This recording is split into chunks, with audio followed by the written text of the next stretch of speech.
ito po yung ating pag-uusapan at siguro po lahat tayo ay talagang makaka-relate dahil gusto natin ng financial blessings, no? At pag-uusapan natin yan, ask for financial increase. Gusto ko lang din i-balance guys na hindi mali na tayo ay humingi sa Panginoon ng financial blessing. Dahil ngayong gabi, pag-uusapan nga natin ngayong gabi, nakalooban din niya ng Panginoon at kalooban niya na ipagkaloob sa atin. Kasi pangangailangan natin ito. Na ang Bible ay puno ng mga katuruan kung paano natin mamumultiply ating mga finances. Okay, mag-start tayo dito sa ating pag-aaral sa pamamagitan ng pagsagot sa tanong na, kalooban ba ng Diyos na pasaganain tayo? Hindi ba ang gusto ng Panginoon ay yung katamtaman lang? Kasi baka pag tayo ay yumaman masyado, kapag tayo ay dumami ang blessing, maging mayabang tayo, o baka makalimutan natin ang Panginoon, baka hindi yun ang kalooban ng Diyos. Kasi maybe yung iba sa inyo ay nag-iisip kayo o nakatali kayo dun sa isang kwento sa gospel na may isang mayamang binata na kinausap si Jesus Christ. Sabi ng Panginoon, imposible na ang mayaman ay makapasok sa langit. Sabi niya, mas posible pa na ang kamelyo ay makapasok sa butas ng karayom kaysa ang mayaman na makapasok sa langit. Guys, yung mayaman doon, hindi ibig sabihin ay maraming pera. Okay? Sa original Greek word nun, ang ibig sabihin nun ay self-confidence. Hindi daw, ang mahirap para sa isang taong self-confident na pumasok sa langit. Hindi ayaw ng Diyos ng mayaman. Ang turo niya doon mga kapatid ay dahil yung lalaking kausap niya, proud siya na siya ay mabuting tao. Alam natin guys, hindi ang kabutihan ng tao ang nagiging daan natin sa langit. If ever man, mga kapatid, na yun yung nagmumold ng faith mo sa mahabang panahon, kaya hindi ka nagpe-pray for financial blessings, or ang sinasabi ko rito guys, title natin, financial increase. Ibig sabihin, kung meron kang financial na sapat na ngayon, you can ask for more. Okay? You can ask for abundance. At tanong nga, kalooban ba ng Diyos na pasaganain tayo? Okay, gusto ko ipakita sa inyo yung mga verses na ito. Una, sa 2 Korinto chapter 8, verse 9. Sabi rito, sapagkat nalalaman ninyo ang biyaya ng ating Panginoong Hesukristo, na bagaman siya'y mayaman, di ba? Subalit alang-alang sa inyo ay naging dukha upang sa pamamagitan ng kanyang kadukhaan ay maging mayaman kayo. So ang Panginoon, pinili niya yung maging dukha siya para yung karukhaan niya ay magbunga ng kayamanan sa atin. So alam naman natin na yung mayaman dito ay hindi lang naka-enclose sa spiritual, hindi rin siya naka-enclose lang sa material. So sa lahat ng bagay. Ibig sabihin, gusto rin ng Panginoon na yumaman tayo. Sabi pa sa unang Timoteo chapter 6 verse 17, ang mayayaman sa sanlibutan ito ay atasan mo na huwag magmataas, ni huwag umasa sa kayamanang hindi tiyak. O, diba? Nakita nyo, consistent yung turo ng Panginoon.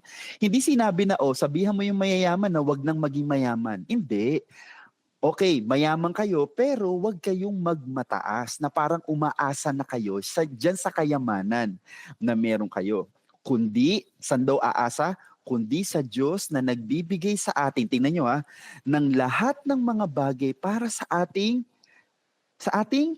kasiyahan. O di ba? Even yung pleasure natin, guys, even yung even our pleasures, concern dyan ng Panginoon. Gusto rin niya ibigay sa'yo. Di ba? Minsan na pag-uusapan natin na ang Panginoon ibibigay niya yung kailangan mo. Pero yung paano yung gusto mo lang, 'di ba? Mga kapatid, ito sa verse nga na to pinapakita sa atin na even yung magpapasaya sa iyo ay kalooban din. Pwedeng ibigay yan ng Panginoon. Sabi pa sa 2 Korinto chapter 9 verse 8, at kaya, di ba? At kaya ng Diyos na pasaganain ang lahat ng biyaya sa inyo. Kaya niya, di ba? Upang sa pagkakaroon ninyo ng sapat sa lahat ng bagay ay palagi kayong sumagana sa bawat mabuting gawa. Tingnan nyo, ang ganda rin ng purpose ng Panginoon kung bakit gusto niya tayong pasaganain. Kasi alam ng Panginoon na kapag sagana tayo mga kapatid, ay mas marami tayong magagawang mabuti. Kasi minsan nakukulong tayo sa isipan na pag yumaman, magiging masama na. Ay, marami tayong kakilalang mayaman na mabubuting tao. We can be rich right. Yes, pwedeng yumaman na maging masama sila, pero naniniwala ako, dahil tayo ay mga anak ng Diyos, naniniwala ako na yung Espiritu ng Panginoon na nag-guide sa atin, ay i-guide niya tayo upang yung mga kayamanan na ipagkakatiwala sa atin ng Panginoon ay magbunga ng kabutihan. Okay, ngayon mga kapatid, gusto ko i-instill sa inyong mga isipan habang tayo ay nagse-session. Hindi ko alam kung meron talaga kayong prayers this past few days, maybe weeks or months, na nangailangan kayo financially. Then parang hesitant kayong ipag-pray. Ngayong gabi, maybe kaya ito yung pinagpag-uusapan natin ay para ipaalala sa iyo ng Panginoon at sabihin niya sa iyo, go ahead anak, pray for that. Pray for financial blessing. Pray for financial increase. Amen? Meron lang akong 4 na bagay na ituturo sa inyo. Paano nga ba tayo hihiling sa Panginoon ng financial increase? Number one, check your motive. Mahalaga ba sa Panginoon na ang laman ng puso natin at hindi yung laman lang ng panalangin natin? Ayan, basahin natin sa mga talatang ito. Sabi sa Santiago or James chapter 4 verse 3, kayo'y humihingi at hindi tumatanggap sapagkat humihingi kayo sa masamang dahilan upang gugulin ninyo ito sa inyong mga kalayawan. Sabi mismo yan ng Bible. Humihingi nga kayo pero hindi kayo tumatanggap. Ano yung reason kung bakit hindi nila tinatanggap? Kasi masama yung dahilan nila. At hindi man nila sinasabi, malamang hindi natin sasabihin sa prayer na, Lord, bigyan mo ako ng pera kasi magsusugal ako. Di ba hindi naman natin sasabihin?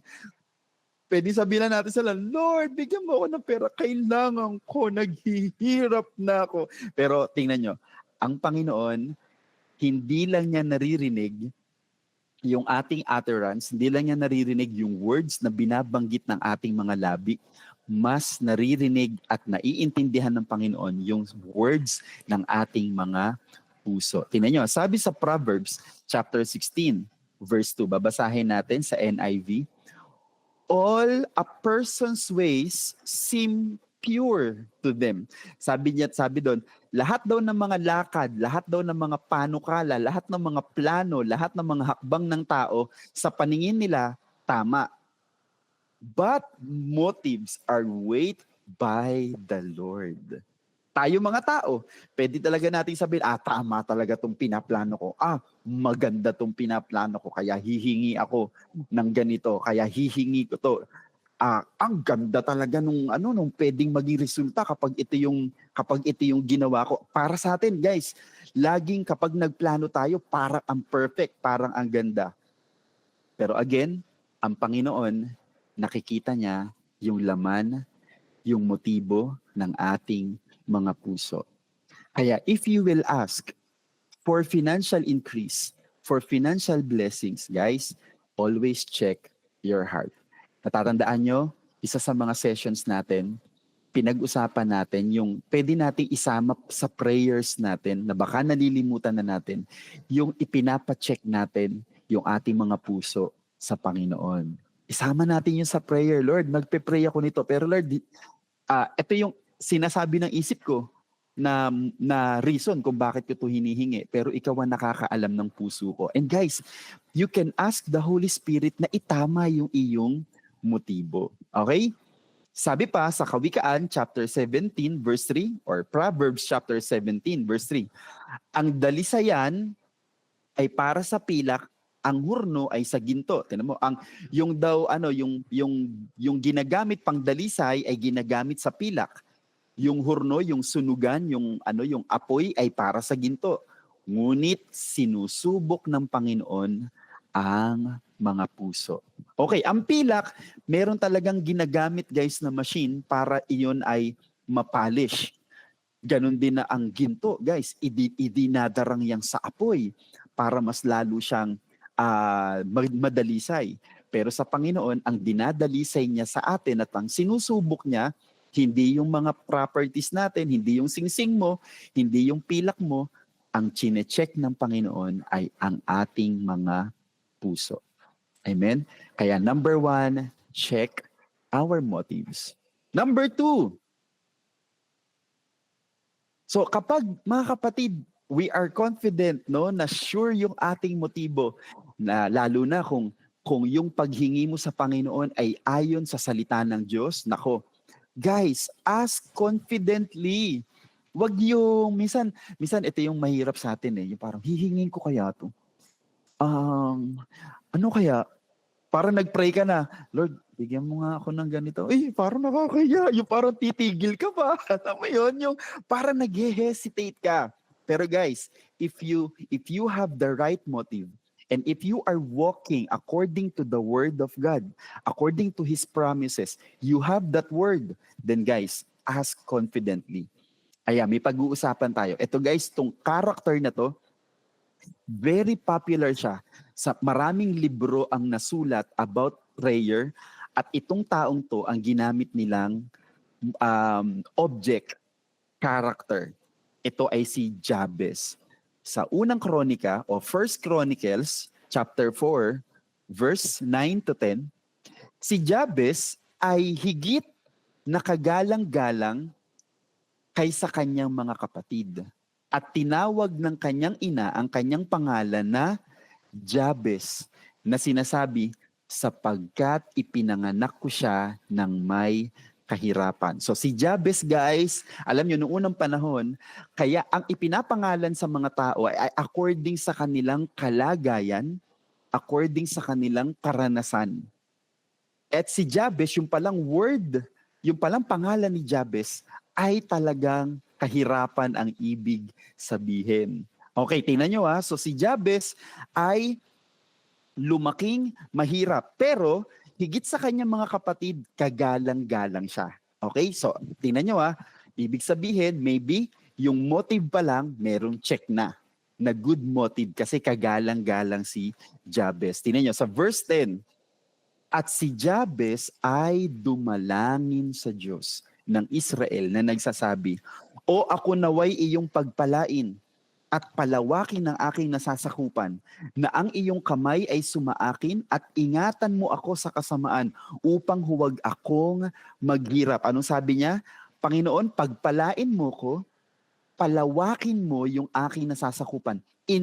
Extend, increase my territory. Bless me and increase my territory. Kapag sinabi increase my territory, guys, ang ibig sabihin noong unang panahon, para ma-occupy mo yung ibang mga lupa, kailangan marami kang alagang hayop, marami kang pananim. Ibig sabihin ng territory, guys, na nag-i-increase ay yumayaman talaga siya.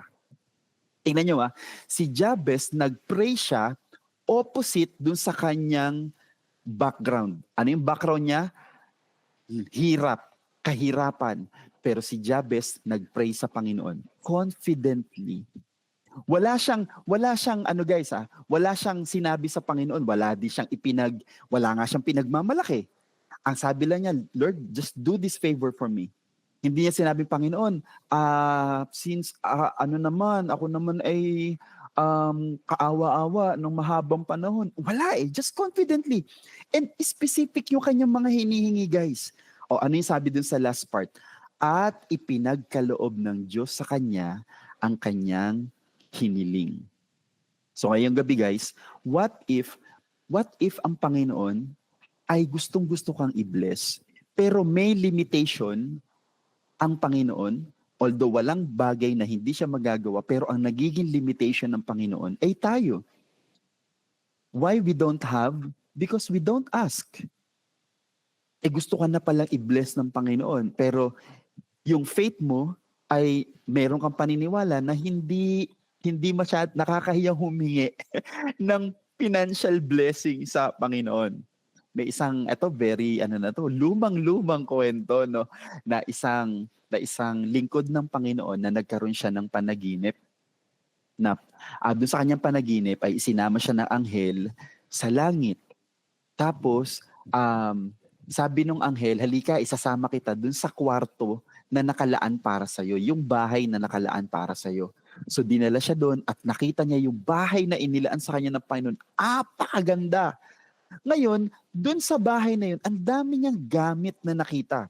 Halimbawa, may kotse, may ref, may iba't ibang appliances. Sabi niya sa anghel, akin ba yan? Sabi niya ganun sa anghel. Oo. Wait, bakit wala ako niyan sa lupa? Sabi ng anghel, hindi mo naman hinihingi eh. Kaya nandito pa. Kasi you are not asking for it. Pero inireserve yan ng Panginoon para sa'yo. Amen? At si Jabez, guys, tingnan nyo hindi naman sinabi rito na pagka-pray ni Jabez ay nangyari na agad. Okay, tingnan natin. Yan yung lagi nating i-check. Ang Panginoon, sabi rito sa verse 10, sinagot siya ng Panginoon. Pero yung kailan, hindi natin madedetermine. Amen? Kung kailan yun. What if ganito yung totoong nangyari? Kung magta-time travel tayo. Nag-pray siya 2020. Dumating yung blessing ng 2025. So walang makakapagsabi. Pero ang magandang naging ugali ni Jabez, nag-pray siya confidently, and not just confidently, consistently. Amen? Kaya mga kapatid, halimbawa, ngayong gabi, nag-pray ka nga ng financial blessing, nag-e-expect ka, bukas yung financial blessing. Tapos sasabihin mo, wala, hindi talaga kalooban. Hindi na ako magpe-pray. Diba? Sabi ko nga sa inyo, guys, merong mga phases ang promises ng ating Panginoon. Minsan talaga kahit nakarinig na tayo ng go signal ng Lord na, anak, sige, maniwala ka, i-claim mo yung pangako ko na to, i-claim mo tong blessing na to. Tapos, ano yung unang phase? Kung natatandaan ninyo, nagkakaroon muna ng delay. Hindi lang delay, nagkakaroon pa ng difficulty. Tapos minsan, pwedeng dumaan pa tayo dun sa pinakamahirap, yung dead end. Na parang doon ka na parang wala na palang mangyayari, Panginoon. Na kine-question na natin mismo ang kabutihan ng Panginoon. Tandaan natin na masabi nga na lagi ko nababanggit, mas mahalaga ka kaysa sa hinihingi ng Panginoon. Pwedeng ibigay talaga ng Lord suddenly, instantly, immediately, yung ating mga hinihingi. Pero mas mahalaga ka na tatanggap ng kanyang pagpapala. Gusto rin ng Panginoon, kapag dumating yung pagpapala, ready tayo sa ibibigay ng Panginoon. So guys, gusto ko yung ask confidently ay lagyan nyo ng isa pang word, ask consistently. Kasi kapag confident ka, sabi ko nga, si Jabez ay kagalang-galang sa Panginoon. Naniniwala ako, yung kanyang motibo, nung time na nagpe-pray siya rito, may check galing sa Panginoon. Okay? So yan. Number 1, check your motive. Number 2, ask confidently and /ask consistently. Number 3, 4 lang to guys. O nasa kalahati na tayo. Guys, mahalaga din, no?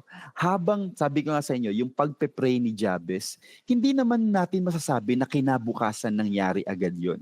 Okay? Malamang, kagaya din sa mga pinag-usapan natin, dumaan din siya dun sa 4 phases ng promises ng Panginoon. Maybe dumating din si Jabez dun sa point na parang hihingi pa ba ako? Parang lalo ako naghihirap nung nagpray ako ng blessing. But he continued sa kanyang panalangin, and at the right time, ibinigay yun ng Panginoon. At minsan, guys, kapag nandun na tayo sa delay or difficulty and dead end, ay minsan ito yung hinahanap sa atin ng Panginoon. Ma-honor, mag-glorify ba ako kapag binigay ko sa iyo yan? So mahalaga guys na meron tayong concrete plan that we will honor God kapag dumating yung pagpapala na yun. So tell God how you will honor Him. Bigyan ko kayo na isang napakagandang example. Ang pag-uusapan natin guys, si Ana. Si Ana, ang nanay ni Propeta Samuel. Okay? Ito yung kanyang kalagayan. Guys, magpipik lang ako na ilang verses para maintindihan ninyo yung kwento sa buhay ni Ana. Si Ana guys, ay dalawa silang asawa nung kanyang asawa. Nung panahon nila, ay okay pa yan. Yung may dalawang asawa, ha? Sa kanila yan, hindi sa atin. Siya'y may dalawang asawa. Ang pangalan ng isa'y Ana, yun yung pag-uusapan natin. At ang isa pa ay si Penina. Si Penina ay may mga anak, ngunit si Ana ay walang anak. Guys, minsan nasabi ko na to sa mga sessions natin, pero ulitin ko, noong unang panahon, lalo na sa bansang Israel, lalo na nung panahon guys na hindi pa napakarami ng tao, ang kayamanan ng mga tao ay anak. Okay? Ang pagiging makapangyarihan nung unang panahon ay paramihan ng angkan. At ang mga babae guys, dahil dahil superior ang mga lalaki over mga babae, ang mga babae talaga, ang pinaka-major purpose ng kanilang buhay ay maging nanay, ang mag-anak, ang magbigay ng supling sa kanilang mga asawa. At kapag ikaw ay baog, naku po, ikay kawawang-kawawa sa panahon nila. Kaya si Ana guys, dito kapag binasa niyo yung 1 Samuel chapter 1, naku po, maraming pagdurusa na naranasan si Ana. Kaya guys, dito sa verse 10, talo na tayo. Sa verse 10, si Ana ay labis na nabagabag. Anong ginawa niya? At nanalangin sa Panginoon. Verse 11, siya'y gumawa ng ganitong panata. Alam niyo panata? Yung pangako. O Panginoon ng mga hukbo, kung tunay na iyong titingnan ang pagdurusa ng iyong lingkod at aalalahanin ako at hindi kakalimutan ng iyong lingkod, kundi iyong pagkakalooban ang iyong lingkod ng anak na lalaki. Specific, guys specific yung hinihingi niya. Lalaki, ito yung pangako niya, aking ibibigay siya sa Panginoon sa lahat ng mga araw ng kanyang buhay at walang pang-ahit na daraan sa kanyang ulo. Guys, yung last part lang, yung walang pang-ahit na daraan sa kanyang ulo, yun lang ay isa sa mga custom nila, no, na ibig sabihin yung taong yon, yung lalaking yon, yung hindi aahitan ng yung kanyang ulo, yung kanyang buhok, ibig sabihin consecrated siya na magiging lingkod ng Panginoon. So ibig sabihin, mag-i-stay siya sa templo. Kumbaga sa panahon natin ngayon ay magpapari siya, ang magpapastor siya. Okay? So yun yung mga term na ginagamit nila noon at mga custom nila, hindi aahitan yung kanilang mga ulo. So ito lang yung guys, merong matinding pinagdaraanan si Ana. Ano yun? Wala siyang anak. At ang anak sa kanila ay kayamanan. Bakit specific na lalaki? Kasi ang lalaki ay tagapagmana. Kapag puro babae ang iyong anak, ay nako, medyo kawawa ka din kasi hindi sila pwedeng magmana. Mga lalaki lang ang pwedeng magmana ng mga ari-arian. Kaya specific yung hinihingi niya. So ano nga sabi doon, nabagabag siya, anong ginawa niya? Nag-pray siya. And sa prayer niya guys, ibinigay niya sa Panginoon yung kanyang pangako kung paano niya luluwalhatiin ng Panginoon kapag ibinigay ng Diyos ang kanyang hinihingi.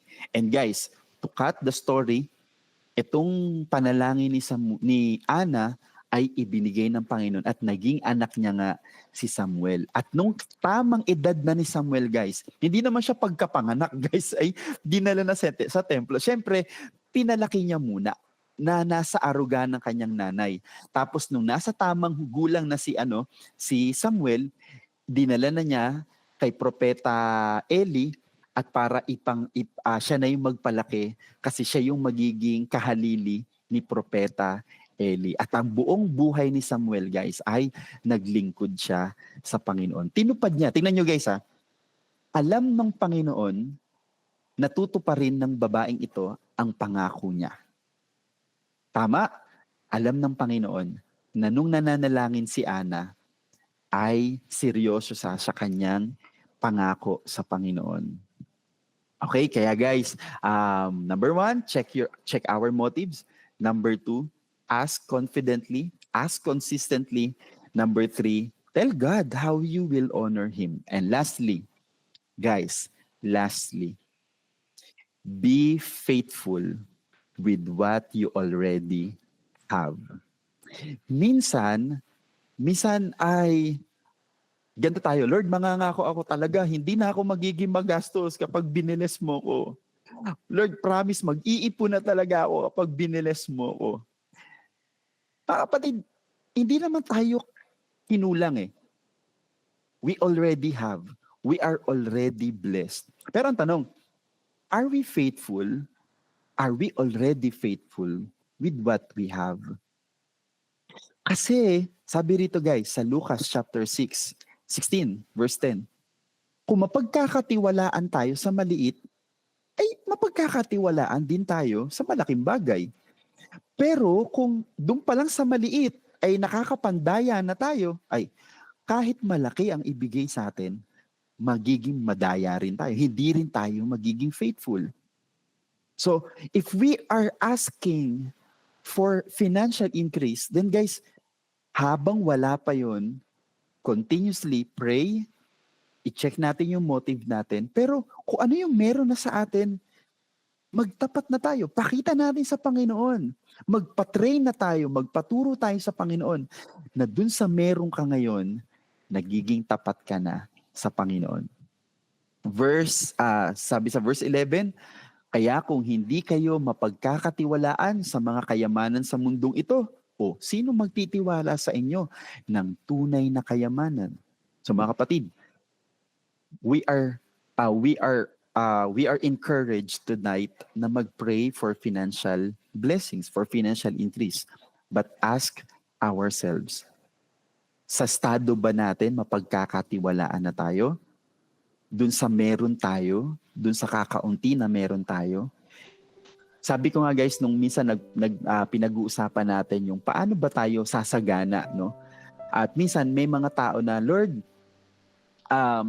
i-bless mo ko para, promise, i-bless ko yung church, magbibigay po ako sa church, mag-o-offering ako sa church, di ba? Tutulungan ko po yung gawain ninyo. Promise, Lord, basta bigyan mo ko ng malaki-malaking pera. Promise, pagpapalain ko yung church. Guys, maniwala ka sa akin, wala pa rin, hindi tinuturo ng Panginoon yung umani ka sa kakamagtanim.